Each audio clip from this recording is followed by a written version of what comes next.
Hi, my name is Amy Ricker, and this is my presentation of Understanding My Community. I am located in Scott City, Kansas, and work for the Scott County School District. Customs and traditions in Scott County. Our county is very involved in our students in our school district and in sports. We are a diverse population religiously. There are over 7 churches in Scott County, with the major majority of our population being Catholic, the remainder being a Christian basis. Our county is very rural. We are 60 miles from the Colorado border. We are known for our farming and our agriculture, and we employ a lot of middle working class families.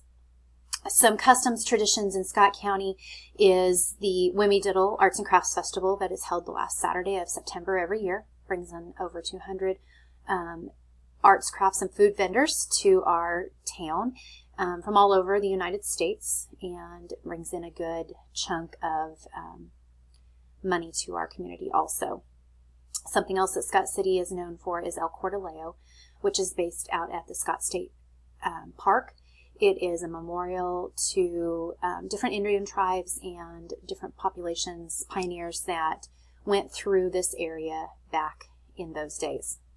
Scott City is also known for its Scott County Free Fair. It's the third week of July every summer, and our community businesses are very big in promoting the fair and supporting 4-H'ers in this area. About 5 years ago, Scott City was also nominated an All-American City. Our population is like I said, very diverse. We have a lot of mainly predominant Caucasians.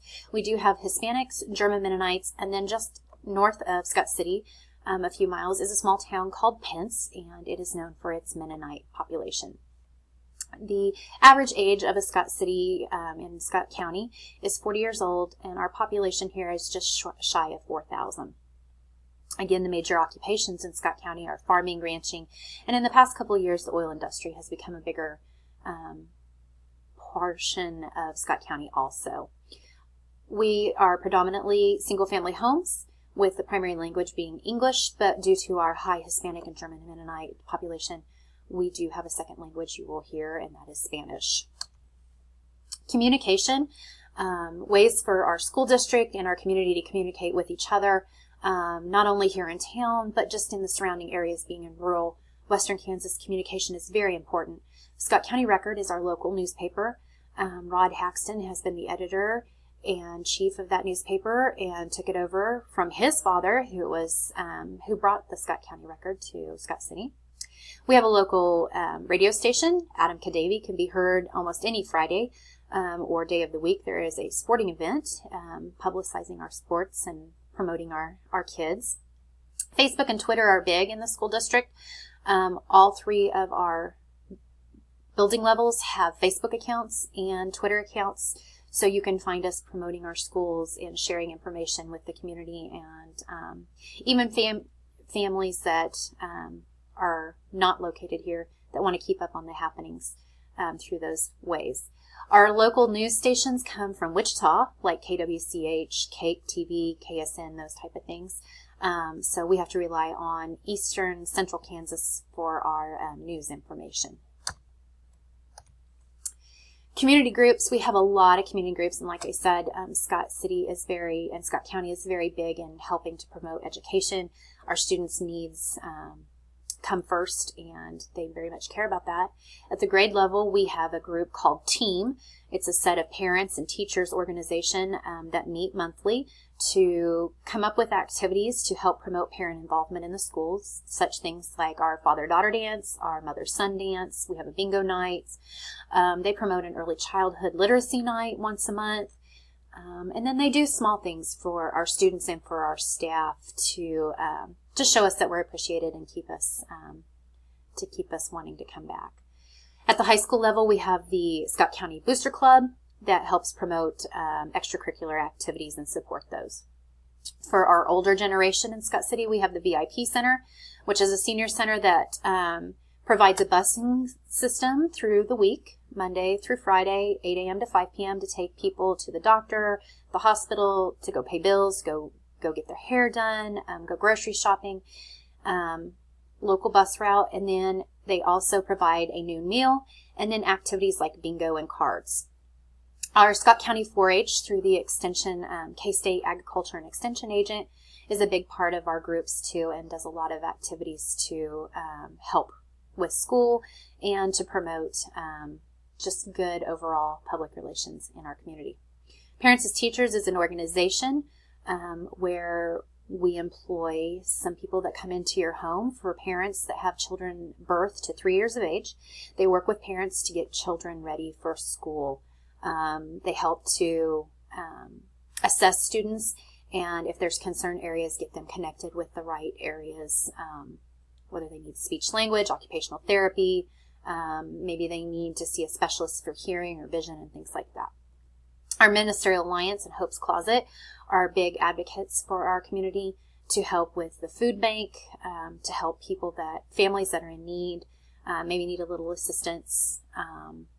They also bring in good speakers to promote positive things for our students, like bullying prevention and things like that. Scott Community Foundation is a major part of our community. It provides grants and scholarships in our community for not only the school district itself, but also local businesses can apply for the grants and use them to help grow their businesses, obtain maybe things that financially they couldn't get to help otherwise. Scott County Chamber of Commerce is big on promoting things in the community, lots of fishing tournaments, dances.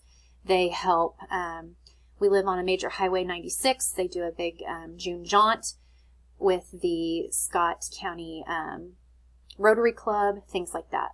And then since Scott City is big for their sports, we have the Scott Rec Department that is very big with us. They promote a lot of sports and early learning of the fundamentals of the sports, basketball, baseball, football, soccer, those type of things, so that kids get a chance to experience those. So when they get to middle school and high school, that gives them a little bit more opportunity to know what those sports are like. Our leadership, we have a Scott County Commission, a Scott City Commission.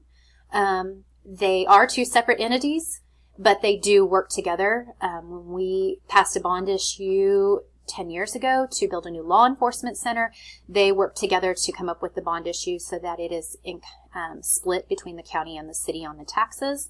When there are issues, they work together to promote those things, or to help find ways to pay or problem solve when there are concerns. We also have our local Board of Education and our Ministerial Alliance. These are all people that work together in our community to make Scott City better. Based off of those previous leaders, they have a lot of things they have to cover and do. They don't always have the best job, and they don't get paid a lot. But they are the ones that step up and go out into the community, talk to the community, make presentations, find out information, to make decisions as to whether it's whether we want to grow something and make a bond issue, raise taxes. They work at finding ways to try to cut our taxes and just grow our community and make it stronger. Our economic conditions. Like I said, we have a major livestock industry. We have 5 major feedlots here in Scott City, or Scott County, I should say, and we also have 1 dairy. Farming is a big thing in Scott County. We produce wheat, corn, dry and irrigated corn, milo, and occasionally you will see some cotton and some sunflowers. Healthcare is another big thing. A couple years ago, we passed a bond issue and built a new hospital. We bring in a lot of doctors and specialists from Denver and out of state or from the other side of the state to see patients here. A couple of years ago, the oil industry started bringing in a lot of employees to our town, and we now have 2 major oil industry companies here. The average salary is just shy of $40,000, and the average hourly wage is $14 an hour here in Scott City. And that is based off of what they pay at the feedlots and the dairy and places like that. Political structure. Over the last couple of years, any of you that are from Kansas, you are aware that the Kansas government has caused a lot of issues and concerns in the area of education. Our governor has cut a lot of our budgets. We went to block funding, and schools are missing out. Here in Scott City, our population continues to grow. We gained 23 students this year, but due to the block funding, we are missing out on over $250,000 when it's all said and done, because of that block funding doesn't take into consideration growth. So we have to rely on other areas of our government to aid our district. We have to look at mill levies in our county, our taxes, and things like that. State taxes here and property taxes approximately 8.5 to 9% in Scott County. Socially, here in Scott County, due to the diversity that we have, we do see a lot of cultural differences, the way people do things. We do not have any gangs, but locally, but if you would go 35 miles south of here to Garden City, you would start to see gang relations and higher crime rate. And if you go farther south to to Liberal, you would see a very vast extent of gangs and crime rate. Here in Scott community, our crime rate is not too bad, but we see some growing trends as people move into the area. Extra sources of information, places you can go to learn about us. You can always get on the state website to check out school records and how we do on our state tests, our population, things like that. Chamber of Commerce has a link that you can click on to learn about Scott City and Scott County. And then our school board also has a link. You can see all three of our building levels along with our administration, superintendent's office. You can sign up for newsletters and things like that. Power structures, we have a wide variety of volunteers that support us in our community. We also have a new law enforcement center that houses the city police department, the county sheriff's department, and the Kansas Highway Patrol, along with their dispatchers. So they work together as a community or as a group to support our community. Our volunteer fire department is based off of people who hold regular 8 to 5 jobs and volunteer whenever there's a fire. So we are grateful for those people. Our Scott County Hospital, again, like I said, we house a lot of outside doctors that come in and provide services for our community. And then our Scott County EMS is also a volunteer area. Multicultural issues in our school, because of the diverse community that we have, we do have an ESL program. It is probably not our strongest area. It is something that we are working to improve and tweak at all times and work on improving the communication with the Hispanic community. At the high school level, they have a HALO group that helps provide activities with the high school students to promote education and opportunities for that diverse culture. Our Christmas programs here in Scott County, at the grade school level, our music teacher is great about meeting the needs of all of our diverse students. So we not only sing traditional American songs at Christmas, we sing French, Spanish, Latin songs, and things like that. Our school dress code is very appropriate, and it is very set in stone, and we have that for a purpose to meet all needs. We are a predominant Republican county, and again, like I said, our community is very big in supporting our school district and through donations and other activities, lots of fundraisers that they'll do to turn the money back into the schools. We have a lot of bond issues in Scott County, and our taxes help support us. Scott community is very supportive, and we have a lot of roundtable discussions to bring in not only the school stakeholders, but the community stakeholders to talk about concerns, issues, curriculum, things that we want to do to build our school and make it better. And we do a technology survey that is sent out in the spring each year through a local, to all the homes in Scott City. So parents and teachers and other community members that may not have kids in the school can hear what we're doing technology-wise and give suggestions. There's an ESL survey that's given in enrollment to help meet the needs of our ESL students.